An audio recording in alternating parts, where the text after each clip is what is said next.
Hoje celebramos a memória de Santa Escolástica, irmã de São Bento,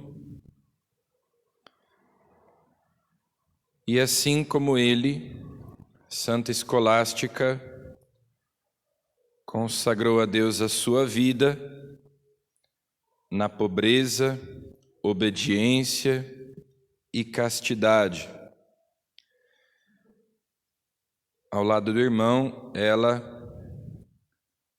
fundou a ordem beneditina de ramo masculino, seguindo a regra de seu irmão São Bento. Portanto, trata-se de uma virgem que consagrou ao Senhor a sua vida, dedicou a sua vida à oração, ao trabalho, segundo a regra de São Bento, para a maior glória de Deus. Viveram ali pelo final do século V, início do século VI, e ela é conhecida, pouco se sabe sobre a sua vida, poucos detalhes. Ela é conhecida especialmente por um fato acontecido nos últimos dias de sua vida neste mundo. Fez uma visita ao seu irmão, porque os mosteiros, claro, eram separados, o mosteiro masculino do mosteiro feminino, e eles raramente se viam. E numa das visitas que eles fizeram um ao outro, se encontraram numa casa e ficaram ali conversando, e quando deu a hora, São Bento disse que precisava ir embora. E ela pediu que ele permanecesse com ela durante toda a noite, que ele não fosse embora. E ele,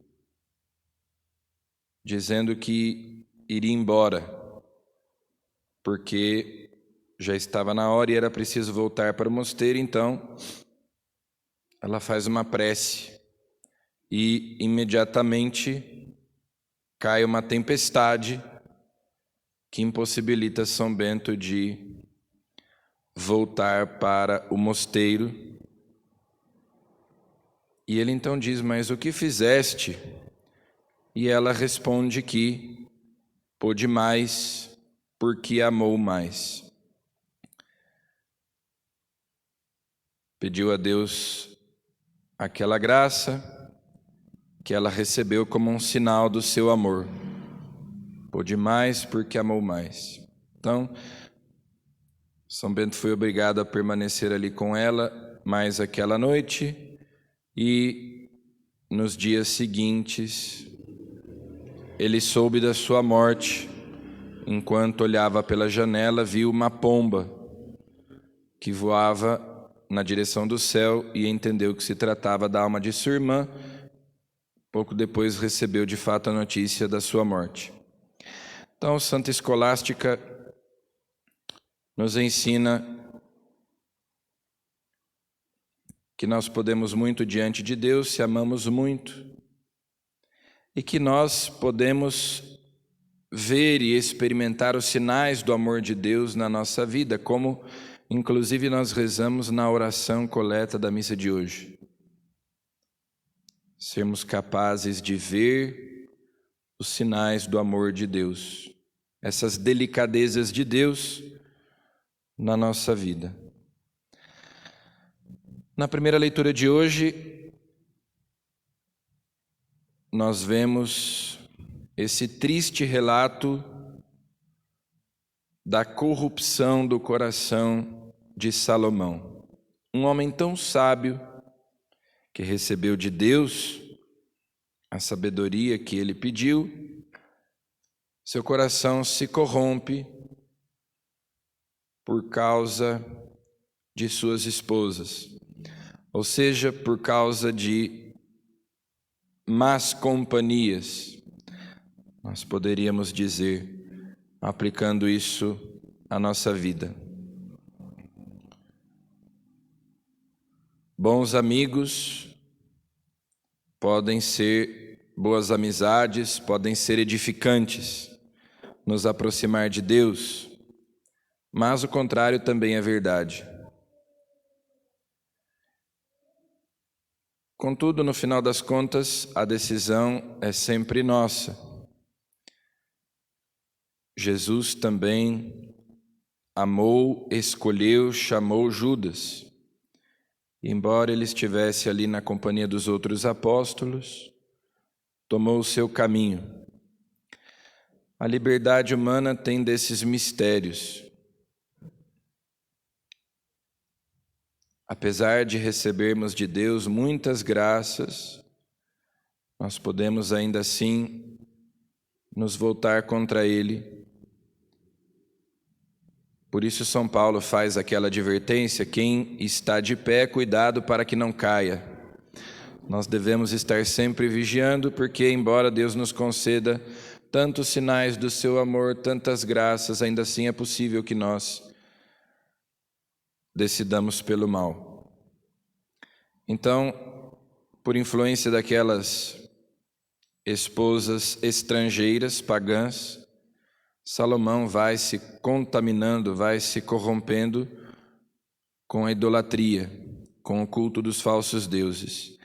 E no Evangelho nós temos justamente o contrário, uma pagã que se dirige a Jesus com fé,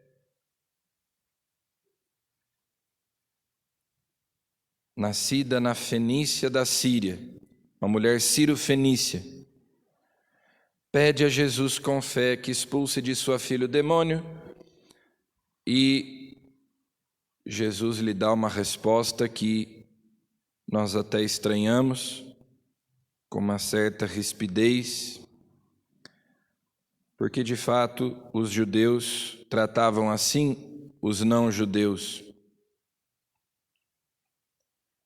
Jesus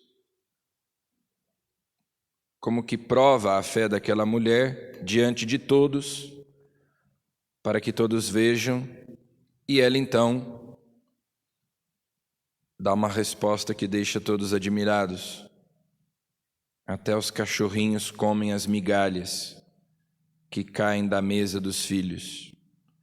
Então a resposta de Jesus é: por causa do que acabas de dizer, pode voltar para a sua casa. Aquela mulher pagã demonstra uma grande fé em Jesus. Nós vemos isso acontecendo muitas vezes, pessoas que nasceram, cresceram na igreja, tiveram bons exemplos e às vezes se desencaminham. Como nós dizemos, tinha tudo para dar certo e deu errado. E outros, ao contrário, que nós diríamos, tinha tudo para dar errado, deu certo. Porque no fundo, como nós dizíamos ontem, é no coração que nós deliberamos, que nós decidimos, com a inteligência, com a vontade que Deus nos deu. Lá na nossa alma nós temos sempre a escolha, o livre-arbítrio de acolher ou rejeitar a graça. Deus nos socorre, nos ampara, nos sustenta, nos dá os seus auxílios. No entanto, há esse mistério da liberdade que nos possibilita amar a Deus, participar de sua vida bem-aventurada, mas também nos permite voltar as costas para Ele. Então peçamos que Ele nos conceda a graça da fidelidade, da perseverança, que nós não desprezemos, não façamos pouco caso, não recebamos em vão a graça de Deus. E como Santa Escolástica, todos os dias nós sejamos capazes de ver os sinais do amor de Deus na nossa vida, para permanecermos sempre fiéis a Ele, assim como Ele é sempre fiel a nós. Amém.